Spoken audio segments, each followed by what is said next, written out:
estoy enviciado, no en Netflix, sino en un cuento corto. Saben, para los que no saben, Amazon Prime les da a todos ustedes la posibilidad de tener un mes gratis de suscripción anualmente. De hecho, estamos arrancando el 2020, el 2020, y ustedes van a poder ver seguramente, van a poder ver durante un mes gratis. Si ustedes tienen una cuenta en Amazon, sencillita, cualquiera, la que usaban para comprar cuando los cupos Cadivio o lo que fuese. Si ustedes tienen una cuenta en Amazon, ustedes pueden suscribirse a Amazon Prime gratuitamente por un mes. Entonces yo me suscribí a esa... Me suscribí, no, yo reclamé el mes gratis. Pero luego entonces me cargaron la suscripción por un mes más adicional que yo no solicité.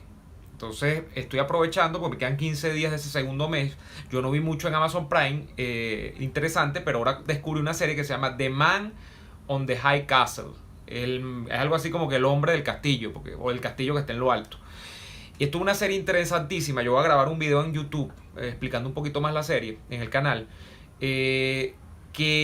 qué es interesante? Porque se sitúa en ese campo de las distopías, de que hubiera ocurrido sí, de que hubiese ocurrido sí, reformulo. Y en este caso el que hubiese ocurrido es que hubiese ocurrido si los nazis y los japoneses, que eran aliados en la Segunda Guerra Mundial, para quienes tienen buena memoria, hubiesen ganado la Segunda Guerra Mundial. Sucede que ellos se reparten el territorio de los Estados Unidos de América y montan una especie de protectorado, los japoneses en la costa oeste de los Estados Unidos y los nazis en la costa este de los Estados Unidos. Es decir, los japoneses se quedan con Los Ángeles, con el Pacífico, con todo esto que está del lado del Pacífico, California, y los nazis se quedan con, por ejemplo, la ciudad de Nueva York. Y entonces allí montan unas sucursales del Reich y del Imperio japonés en el otro lado, ¿no? Y bueno, de ahí una cantidad de cosas buenísimas esa serie de Amazon Prime. Esa es exclusiva de Amazon Prime, no está en Netflix. Bueno, pero se puede conseguir. Ustedes saben que todo se consigue en la web. Entonces ustedes se pueden meter allí, bajan los capítulos en estas páginas de series por internet y allí la van a conseguir. The Man on the High Castle. El hombre del castillo, en lo alto, algo así. Esto es una novela. Yo voy a explicar todo esto más en el video, pero esto es basado en una novela distópica que hizo un escritor, creo que norteamericano, que se llama Philip K. Dick. Entonces esta novela, que se une a novelas como, quienes les gustan este tipo de cosas, como Fahrenheit 451, como 1984 de Huxley, novelas como Un Mundo Feliz, en 1984 es de Orwell, disculpen, Un Mundo Feliz de Huxley. Este tipo de novelas se emparentan con la novela que da origen a esta serie, que se llama The Man on the High Castle. Creo que la novela es homónima, o sea, se llama igual. Yo no la conozco. No la he leído. Las otras sí las he leído todas. Todas las he leído. Fahrenheit, 1984 y Un Mundo Feliz. Ayuda con el sobrino del teniente secuestrado por el SEBIN. Bueno, vamos a revisar esos casos. Ustedes saben que nosotros siempre estamos pendientes de los presos políticos, y más ahora que hay tantos presos políticos militares, ¿no? Y los familiares de los militares pasando tanta cosa. Los martes siempre en RCR estamos pendientes de eso. Ahora se escucha. Bueno, no, siempre se escucha. Ferrer, Dios te bendiga, te saludo y bendigo desde Orlando. Gracias, amigo o amiga. No veo bien la fotico, creo que es una señora. Carlos, está saludando cerca del Sapore de la Nonna, una casa de este servidor, un sitio muy querido por mí. Yusi me saluda desde el paraíso, qué bueno. ¿Qué pasará si Guaidó se reelige? ¿Será un usurpador? Bueno, hay interpretaciones. De acuerdo a la interpretación del acuerdo de la transición, supuestamente no le toca. De acuerdo a la interpretación de los pactos parlamentarios del año 2016, supuestamente no le toca. Ahora, yo creo que hay una coyuntura, pero yo, para no meterme mucho en el tema de Guaidó, la coyuntura más o menos es desoladora, porque en el sentido de que uno pueda cifrar las esperanzas de que algo va a cambiar dentro de la Asamblea Nacional, estando o no estando Guaidó en la presidencia de la misma, yo creo que es un poco un ejercicio de ociosidad. Creo que allí no hay mucho más que buscar. Lamentablemente la Asamblea Nacional se terminó de anular en el año 2019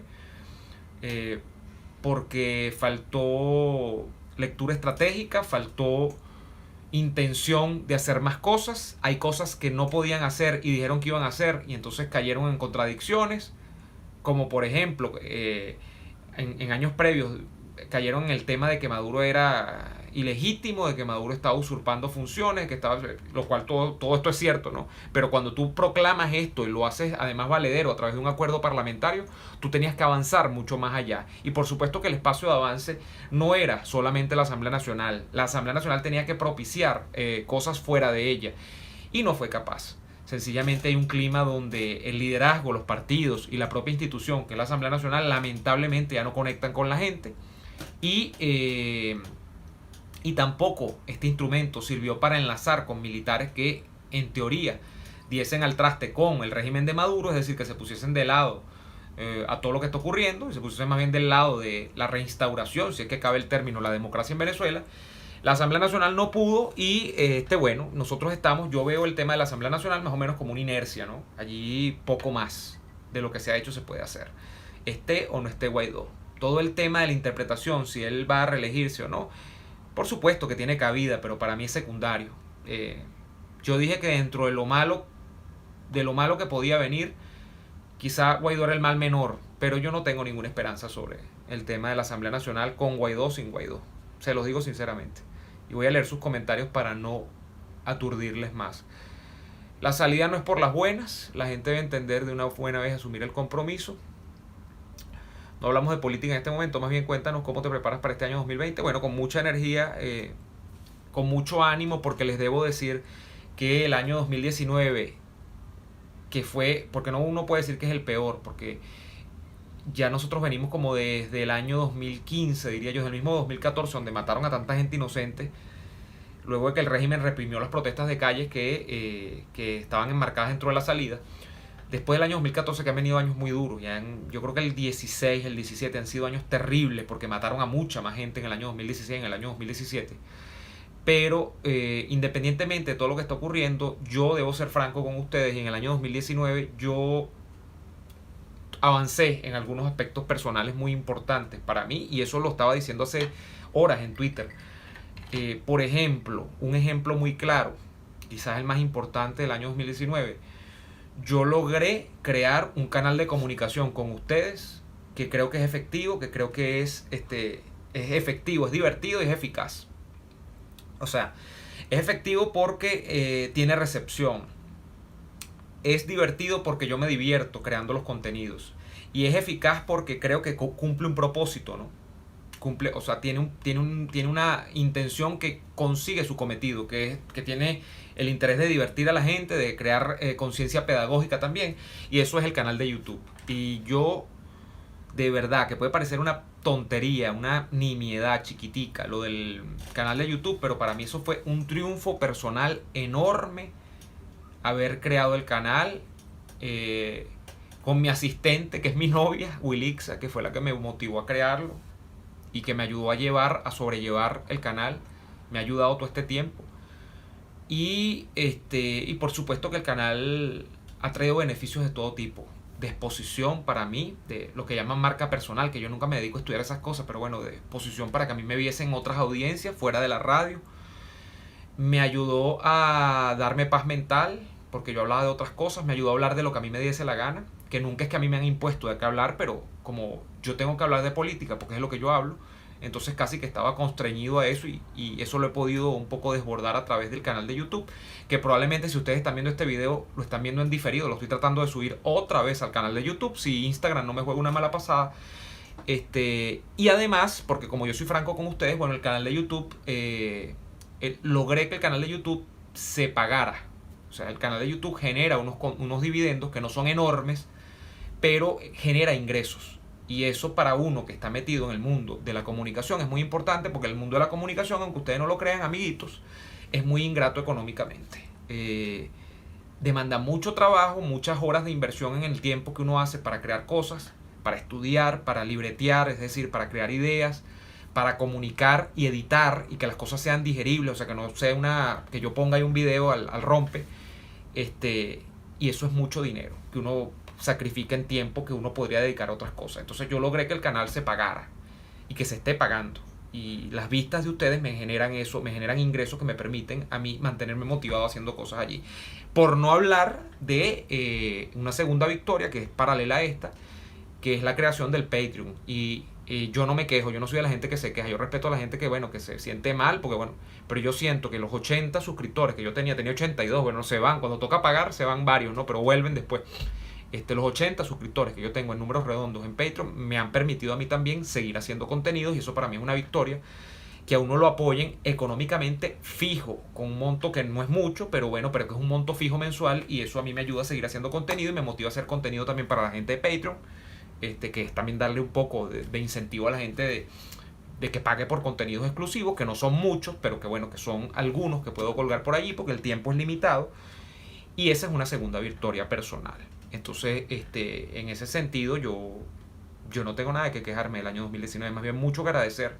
Yo diría que es uno de mis mejores años en los últimos años, quizás en mucho tiempo, en muchos sentidos, profesional, económico. Entonces, bueno, sí que me ha hecho rico, ¿no? Porque es mentira, no me he hecho rico. Ese canal ha sido excelente, gracias a Carvin. Jovel anda por ahí. Jovel siempre está, ¿vale? Jovel es como el Espíritu Santo, siempre está. Más que Jovel es como seminarista o fue seminarista. Esa es una historia.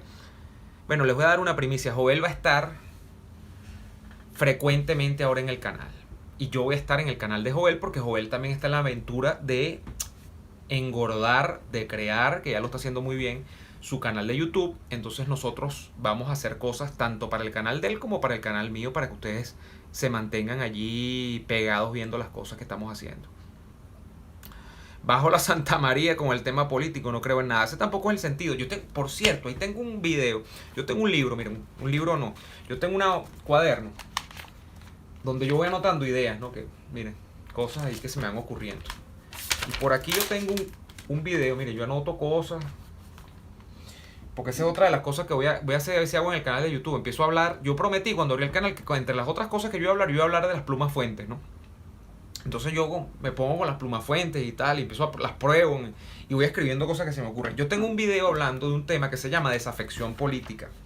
O sea, tengo un libreto, unas ideas allí. Y me parece importante por lo que está ocurriendo ahorita, porque el concepto politológico de desafección política puede explicar muchas cosas de las que están sintiendo los venezolanos después del año 2019 con el tema Guaidó y con el tema de Maduro sobreviviendo a toda la crisis internacional y a la propia crisis interna, ¿no? Entonces es interesante. Epa, Chino, saludos al Chino Víctor Hugo Hidalgo que está allí en sintonía.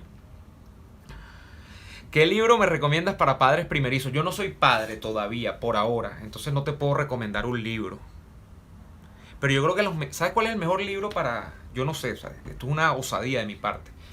Para la paternidad, el mejor libro es hablar con la mamá de uno y el papá de uno. Sobre todo con la madre, ¿no? Que creo que son y las abuelas.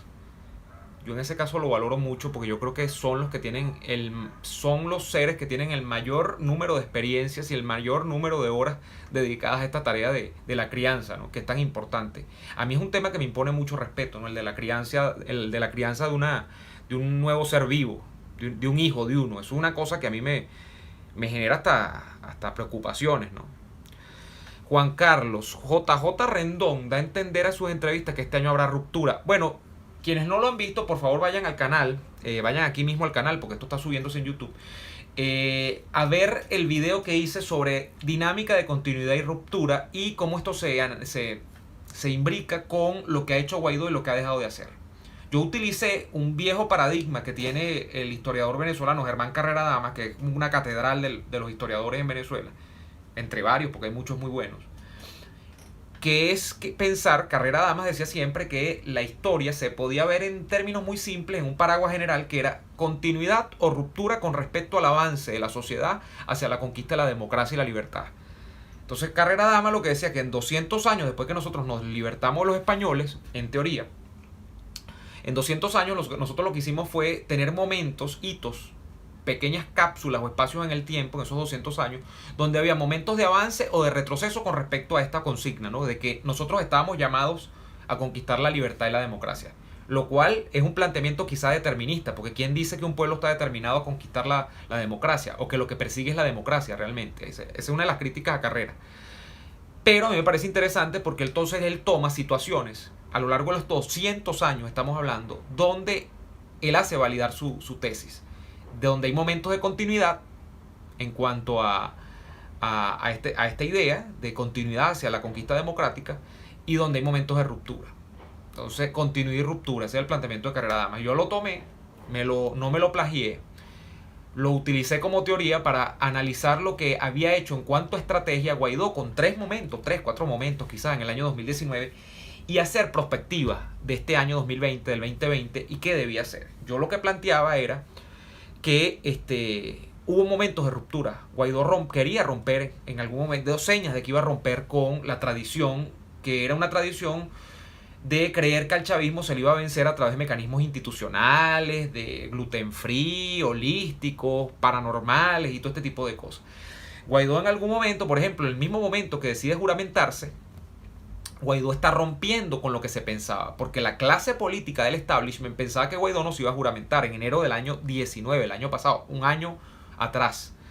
Y eso fue importante, eso marcó un parteaguas, eso generó una crisis incluso dentro del chavismo, puso a correr al chavismo literalmente en los primeros meses del año.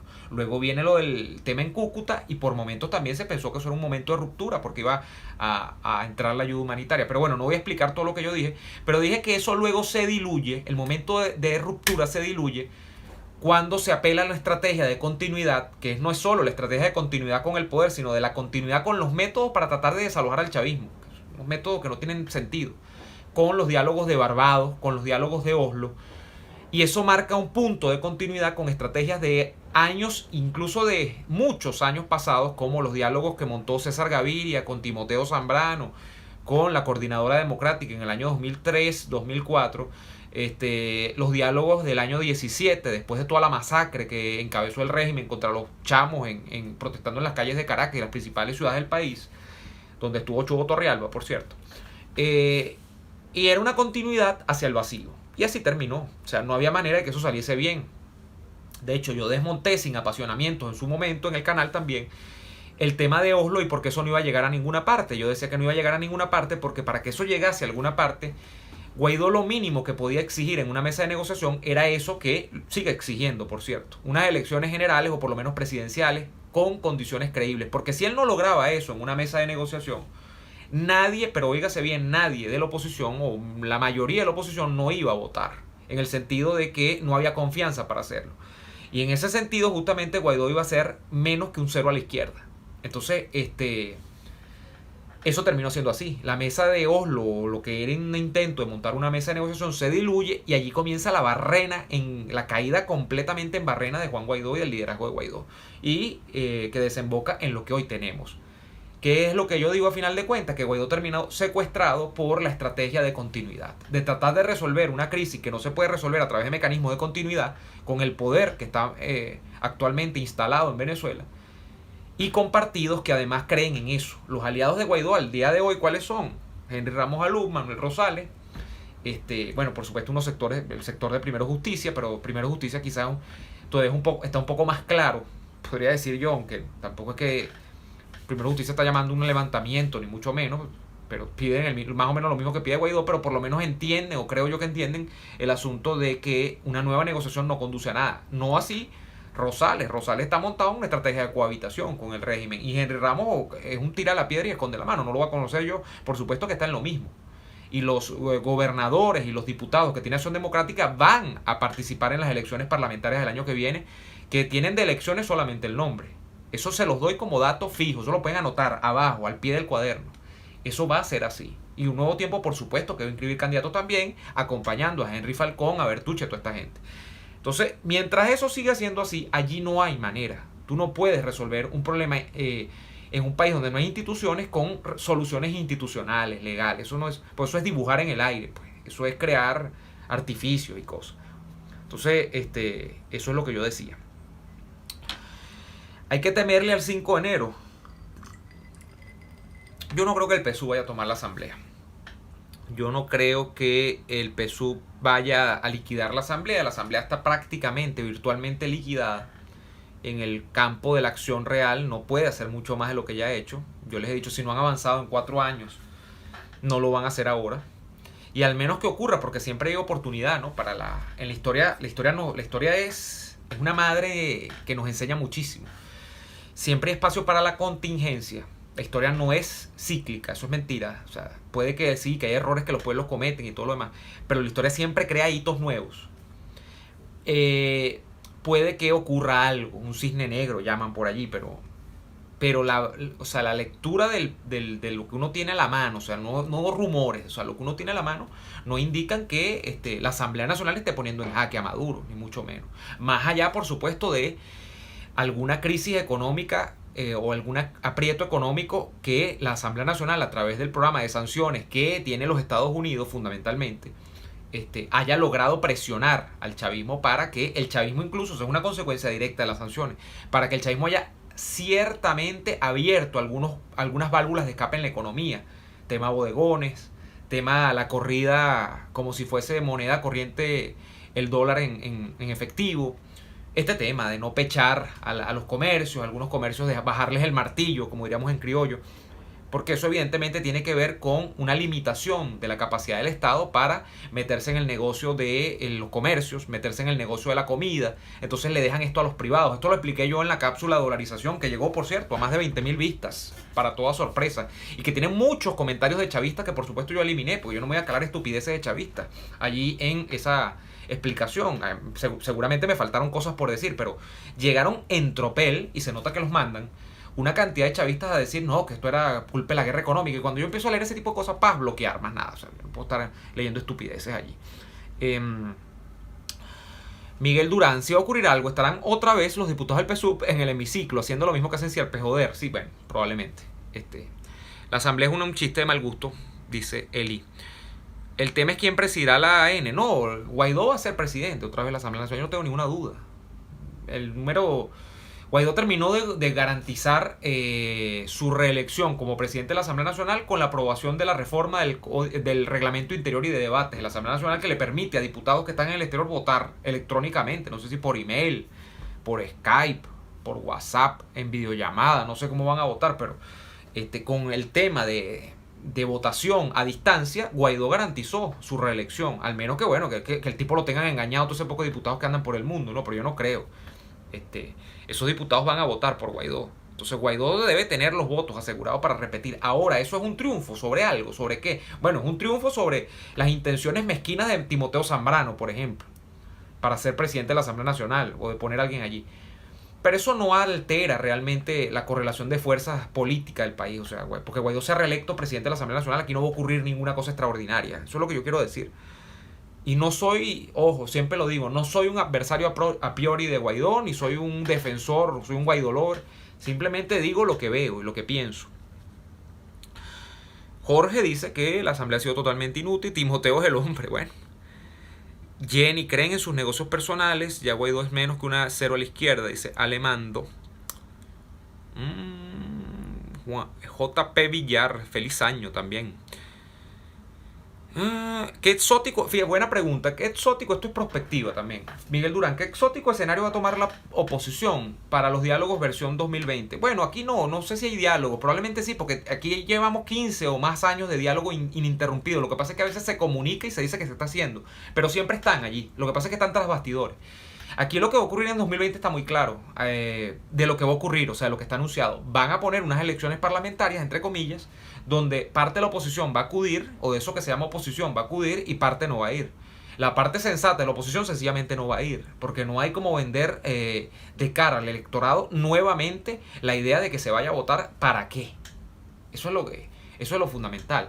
Pero va a haber unos tipos que van a salir a hacer campaña y van a decir que votando usted va a descubrir la cura del cáncer. Cuando usted vote, la Asamblea Nacional, que va a entrar en vigencia en el año 2021, va a descubrir finalmente la cura del cáncer, la del SIDA o la del VIH, como le quieran decir. Que esa nueva Asamblea Nacional va a determinar que el salario en dólares va a ser de $2.000 a $3.000 mensuales mínimo para cada venezolano y ese tipo de cosas. Entonces, eso siempre va a ocurrir, ¿no? Saludos a José desde Portugal.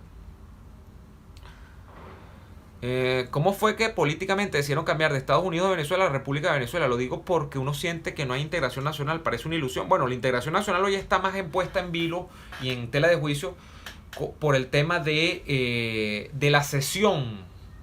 Y por ahí está un análisis que yo hice de esto, de cómo se desarticulaba la nación porque el territorio no era controlado ni por el chavismo orgánico, pues ni por el PSUV o por el madurismo, lo que fue, sino que el madurismo y el chavismo habían cedido porciones del territorio nacional a distintos grupos de poder que lo que tienen en común es que todos son criminales. Pero no necesariamente estos grupos de poder son grupos políticos.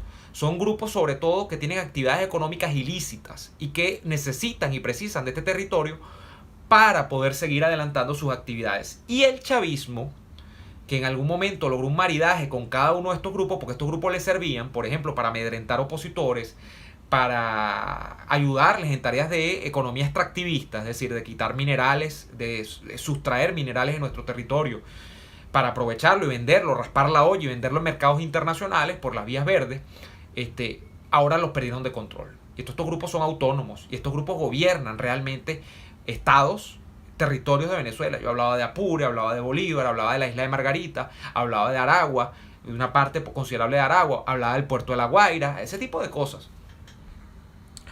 Entonces allí el concepto de nación se diluye, porque una nación es un territorio con una población y un gobierno. Entonces cuando tú no tienes ni el territorio garantizado, diluyes la nación. Y cuando ese gobierno ni siquiera tiene gobierno, valga la redundancia, sobre el territorio, entonces diluye la población. Y además el concepto de nación está en tela de juicio, porque aunque existe, por supuesto que existe población en Venezuela, la población venezolana ha mermado en varios millones de habitantes durante los últimos años. Ustedes lo saben mejor que yo, ¿no? Tenemos mensajes. Buchi, ¿será que te esperamos este año en la barbería? Yo voy a pasar por la barbería central en los próximos días. Esto es una promesa, en la Avenida Victoria. Yo voy a visitarlos para ver si me rescatan este desastre que yo tengo aquí. Entonces, si ustedes logran rescatar esto, yo volveré y volveré y volveré. Bueno, saludos por acá. No, Daniel está durmiendo a esta hora. Hola, Willy. Se conectó Willy, vale, tan bella. Jovel. ¿Qué dice un señor que se llama Jovel Álvarez? Esta es una farsa.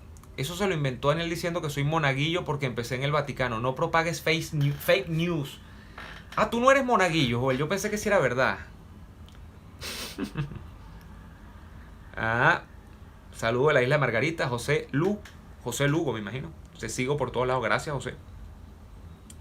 Jovel no fue seminarista, entonces estoy viendo aquí. Salud con Baileys. Muy bien, yo tengo años que no tomo Baileys. Es un licor que aprecian mucho las mujeres en algún momento, porque es como para tomar whisky sin tomar whisky. Es como un ponche crema de whisky, el Baileys, porque es licor de whisky. Yo estoy tomando whisky ahorita. Este es, para los que preguntan, Doers. Te apoyo en Patreon. Gracias por el apoyo. Los que apoyen, bienvenidos son y tienen mi corazón, mi cariño y mi respeto. Gracias. Y los que no puedan, también tienen mi corazón, mi cariño y mi respeto. Eres una marca nacional, por Dios. A ver, ¿qué nos dicen por acá abajo? ¿La radio a partir del lunes? Sí, la radio está a partir en vivo y directo a partir del lunes, ¿qué cae el lunes? 6 de diciembre, 6 de enero. Saludos a Mayra, feliz año nuevo, un abrazo más fuerte. Mirándote cada día más, gracias, Mayra, una gran amiga. Este no es un país rico, hay que ver qué dejan los chavistas. No, efectivamente yo creo que la noción de país rico también, ustedes saben que yo la he discutido mucho en la radio, en el YouTube, en el canal Reformulo. Porque aunque hay nociones de país rico que tienen que ver con la cantidad de minerales que están en el subsuelo de estos países, es decir, la cantidad de diamantes o de diamantes que están en bruto en ese subsuelo, la cantidad de oro, las toneladas de oro que se puedan sacar de su subsuelo, la cantidad de coltán, como es el caso de Venezuela, por supuesto los yacimientos petroleros. Yo siempre he tenido divergencias con esa visión porque la inclinación o la visión liberal que yo tengo de la política y la economía te lleva más a pensar que un país es rico en tanto y cuanto la gente de ese país, y allí tienes un primer problema, que para que tengas un país tienes que tener rico, tienes que tener gente, tienes que tener algo que se llama capital humano, sean capaces de transformar eso en lo que la literatura económica llama, ¿sí? Lo que llaman riqueza. Y riqueza son bienes y servicios. Un bien o un servicio, la riqueza, es algo que sin la mano del hombre, sin el trabajo creador, sobre todo que desde el punto de vista liberal está enfocado en el trabajo individual del hombre, es decir, pero por supuesto que también colectivo, porque el hombre cuando está en una fábrica no trabaja solo, sino que un operario está en una estación mientras el otro hace otro proceso y así es el montaje en cadena, por ejemplo. Mientras esa mano del hombre no modifica los recursos naturales o en bruto que tiene ese país, esos son simplemente cosas que están allí tiradas. Entonces, en la medida en que no haya capital humano y que este capital humano no pueda crear riqueza, que es lo que plantea la visión liberal, el país no es rico. El país simplemente es un país que tiene recursos minerales, pero rico no es porque no está creando riqueza. Entonces es una aclaratoria que me parece importante hacer, porque es la que yo tengo del país. En ese sentido, Venezuela no es un país rico. No lo es al día de hoy. Tiene el potencial, porque hay países que no tienen potencial para ser países ricos. Tiene el potencial para ser país rico porque, para empezar, tiene recursos minerales para hacerlo. Y ya les he mencionado 4: oro, petróleo, coltán y diamantes, por ejemplo. Pero muchas más cosas, muchas más cosas. Tiene consecuentes y abundantes, por ejemplo, reservas hidrológicas, tiene recursos forestales, o sea, tiene una cantidad de cosas. Ventajas que desde el punto de vista competitivo y comparativo con otros países no los tienen otros países. Pero tiene una debilidad comparativa también, que es que no tiene todo el capital humano que debería tener, porque ese capital humano ha sido expelido, expulsado de este país. Y ustedes son buen reflejo de ello, porque muchos de los que me están viendo están fuera de Venezuela. Eso no es un secreto para nadie. Entonces eso es importante cuando uno piensa en la noción de país rico. Manuel Chirino, descentralizar y que cada estado sea autosuficiente. Bueno, es una visión de la política, el gobierno federal, ¿no? Donde cada estado genera sus recursos para su subsistencia, tiene autonomía política, sin embargo ese estado está adscrito a un estado central, a un gobierno central, como pasa en los Estados Unidos de América, donde en los Estados Unidos de América usted va a tener la particularidad de que incluso cada estado, como es el tipo de gobierno federal, tiene su propia legislación. Y por eso es que ustedes ven que hay distintos estados dentro de los Estados Unidos que, por ejemplo, tienen la cosa esencial, tienen mayores libertades con respecto al porte de armas, tienen aprobación de la pena de muerte, tienen distintas modalidades de aplicación de la pena de muerte, mientras otros estados simplemente no tienen aprobada la pena de muerte. Es porque los estados tienen ciertos niveles de autonomía, porque, ciertos bastantes niveles de autonomía, pero por supuesto son estados de la Unión, del gobierno central. O sea, hay un gobierno central que les articula a todos, pero los estados tienen autonomía de acción, porque esos estados se financian, porque esos estados generan riqueza, hablando del país rico, estados ricos, porque esos estados tienen sus organismos, sus instituciones particulares funcionan, sus cámaras, digamos, legislativas, el tema de las gobernaciones, o sea, eso funciona. Eso no pasa en Venezuela. Y menos ahora en época del chavismo, donde hemos tenido un retroceso con respecto al proceso de descentralización que tan importante fue en los años 90. ¿Qué pasará este año con los apoyos internacionales a Guaidó? Se van a mantener hasta cierto punto como se han mantenido hasta ahorita, lamentablemente. Silvia, o sea, acabo de hablar con WhatsApp por WhatsApp con una amiga en Israel y escucha mis saludos para ustedes en una conversa con Daniel Lara. Qué increíble el alcance de un medio, sorprendente. Ella supo de mí por mis saludos. Bueno, ¿me lo dices o me lo preguntas, Silvia? Es muy difícil para mí decir estas cosas porque yo no tengo casi ego, me cuesta mucho. Yo tengo mucho problema con el ego, ¿no? De admitir de que a mí me valoren o me estimen o me vean, para empezar por allí, que me vean. Pero yo me he topado con verdaderas sorpresas, desde amigos de mis padres, de mi familia, de gente que me ve fuera del país, que ni pensaba, y bueno, sí.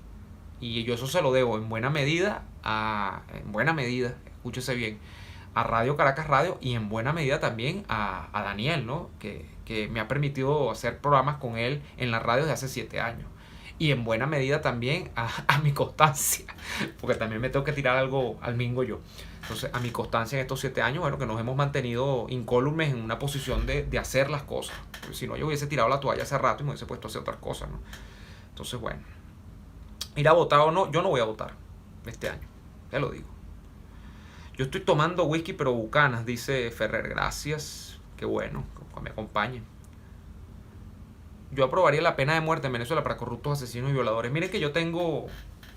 Hay un debate no resuelto allí, pero yo creo que la magnitud del daño en Venezuela es tal que yo creo que aquí, yo no sé si la pena de muerte, pero aquí va a tocar emprender un asunto de reforma en cuanto a la justicia, de reforma, ¿cómo se le llama? de reforma punitiva del delito tan grande que va a haber que considerar la pena de muerte. Allí lo dejo. Va a haber que considerarla como un debate. Yo no me opongo a priori, pero tampoco estoy tan inclinado porque me cuesta eso de quitarle la vida a alguien, pero yo creo que el debate es pertinente y yo creo que si me dan 2 o 3 argumentos, yo creo que puedo terminar suscribiendo la aprobación de la pena de muerte en Venezuela. A Lourdes, que me saluda, gracias. Saludos que le envía Daniel también.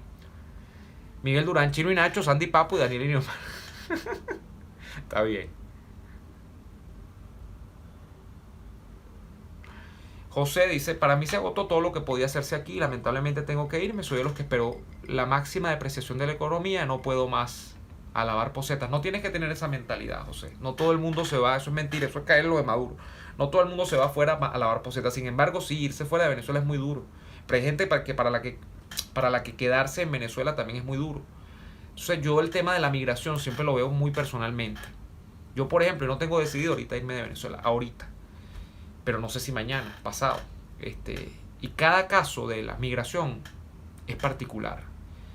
Yo lo que le pido a la gente que si puede migrar con algún colchón, es una recomendación, esto es una recomendación básica, porque esto no es ni que yo sé, pero lo que yo he visto en la experiencia de amigos, de cosas, de conocidos que están fuera del país, si pueden hacer una base económica mínima para aguantar el primer envión de lo que implica irse de su país y enfrentarse a una sociedad, a una cultura, a unas instituciones que ya existen probablemente en los países que los van a recibir a ustedes y a un proceso económico dinámico como es el de la mayoría de los países del mundo, que no tiene que ver con esto que tenemos en Venezuela, que es una economía de mentira.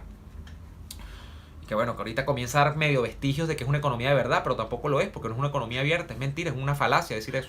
Si ustedes pueden hacer una base económica para hacer una migración relativamente, nunca las migraciones son planificadas, eso es mentira, porque o sea, claro, hay gente que ahorra muchos años y planifica dónde va a llegar y tal, pero siempre puede haber algo que sale mal. Pero si ustedes pueden hacer una mínima planificación de su migración, es lo aconsejable. No se vayan en una calentera, no se vayan en una rabieta, no se vayan en un momento de angustia. Traten de irse en un momento de serenidad donde puedan tener un mínimo de sosiego para afrontar todo lo que implica un proceso migratorio, porque no es fácil. Es lo único que les tengo que decir. Ayer recibimos el año sin electricidad en Ureña, estado Táchira. Bueno, unos familiares de Wilixa, por cierto. Unos familiares de Wilixa, no, unos familiares de el hermano de Wilixa. Del hermano de Wilixa, no, unos familiares de la novia del hermano de Wilixa, que son del Zulia. Me dijeron que en el Zulia tenían ayer todo el día sin luz y así iban a recibir el año, en Machique, estado Zulia. Entonces, bueno, eso es la realidad.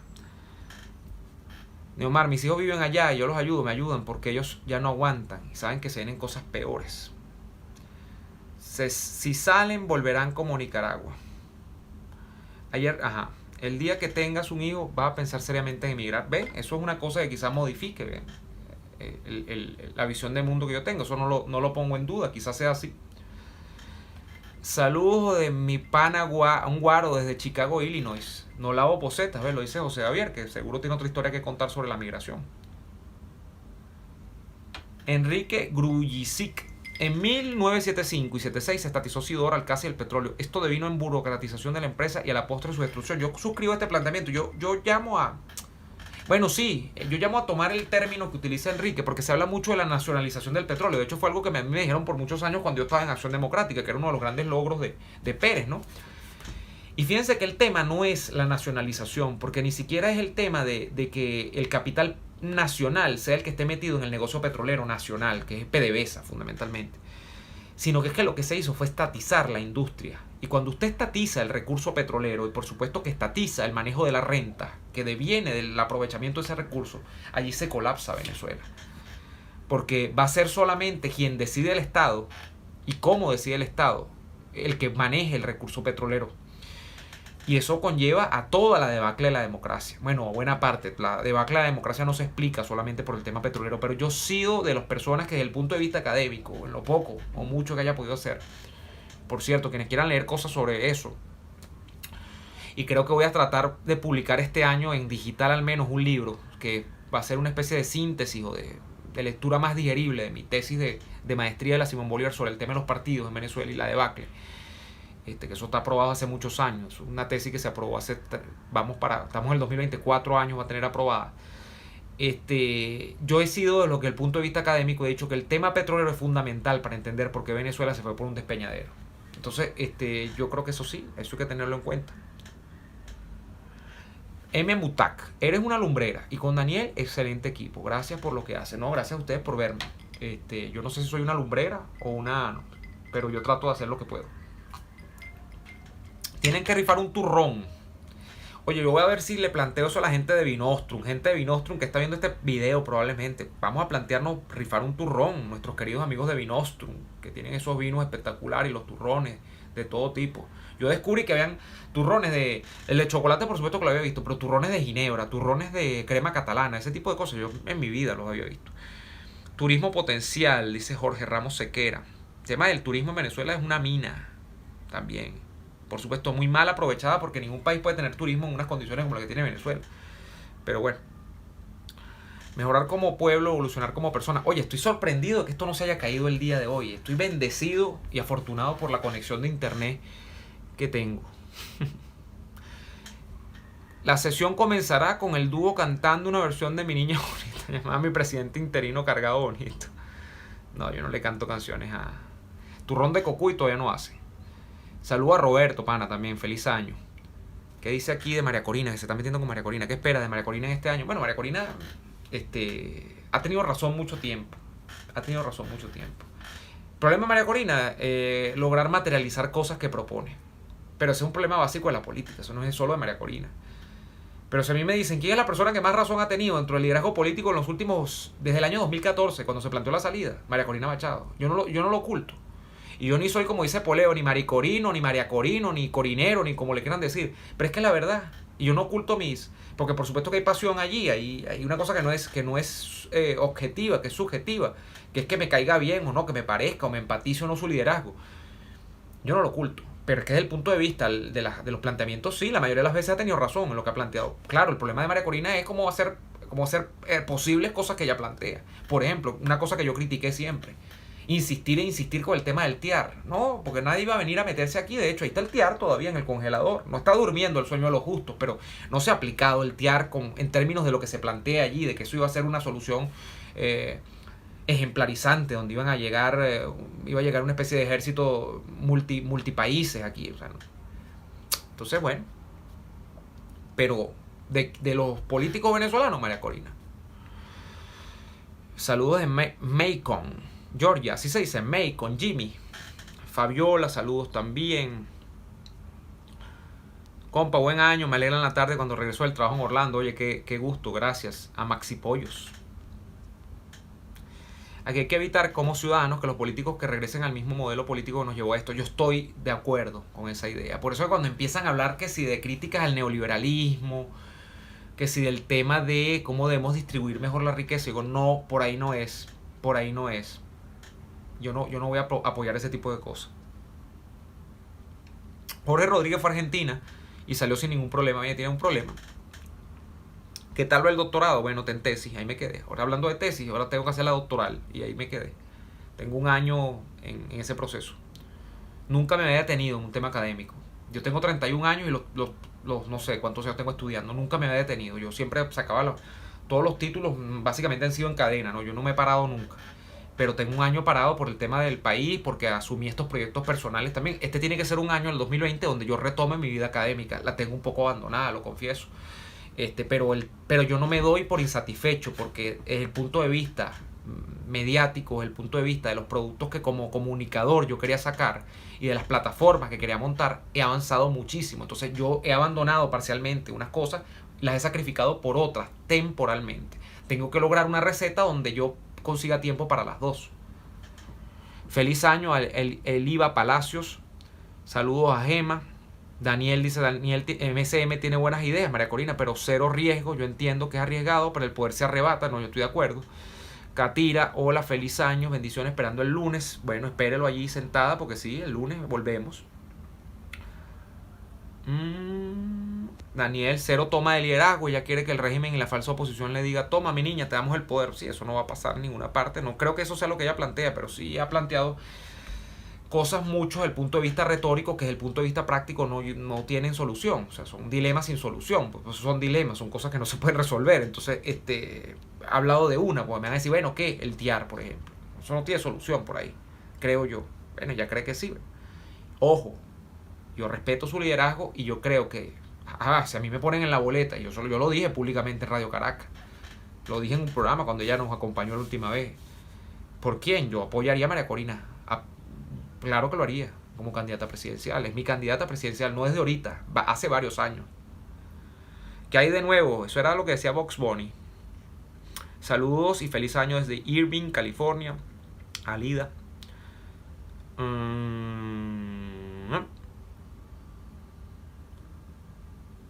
Tipo integral, no sé cómo es un tipo integral. Miren, voy a cerrar esto porque ya tenemos casi una hora aquí en la dinámica. Bueno, les agradezco muchísimo por haber estado allí, le agradezco muchísimo al internet por haberse comportado y que el año 2020 sea realmente, esto es mi deseo de corazón, que sea pleno para todos ustedes, que les traiga lo mejor, que lo mejor llegue para nuestro país, eso en beneficio de los que estamos dentro y de los que están fuera del país también. Y bueno, muchísimas gracias y sigan por allí, que vamos a seguir haciendo cosas. Por ahí tengo que grabar varios videos que tengo en mi cuaderno de anotaciones, cosas que tengo ahí pendientes, las voy a grabar. Es más, voy a ver si grabo en un rato. Saludos, vale, gracias por estar allí siempre y hasta la próxima. Chao.